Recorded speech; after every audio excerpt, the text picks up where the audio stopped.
महाराष्ट्राची ओळख कष्टकरी, शेतकरी आणि मराठी माणसाच्या घामातून बनलेली आहे. पण आज या फोटोमध्ये दिसतंय ते याच महाराष्ट्राचं वेदनादायक वास्तव. एका बाजूला जाहिराती, उद्घाटनं आणि कोट्यावधींच्या योजना, तर दुसऱ्या बाजूला कंत्राटदारांची थकलेली देणी, उद्योग बाहेर गेलेले आणि रोजगाराच्या शोधात हताश झालेला तरुण.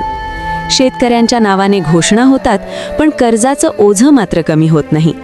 दररोजची चिंता, असुरक्षित भविष्य, हे कुणाचं अपयश आहे? विधानमंडळात चर्चा सुरू असताना जनतेच्या प्रश्नांकडे दुर्लक्ष होत असेल तर हा सत्तेचा माज नाही का? महिलांसाठी योजना येतात हे स्वागतार्ह आहे, पण त्याच वेळी कुटुंब चालवणारा पुरुष, शेतकरी, तरुण हे सगळे संकटात का? हा प्रश्न कोणत्या पक्षाचा नाही, हा प्रश्न महाराष्ट्राच्या आत्मसन्मानाचा आहे. आम्हाला जाहिरातबाजी नको, आम्हाला उत्तरं हवीत, आम्हाला घोषणा नको, आम्हाला न्याय हवा आहे.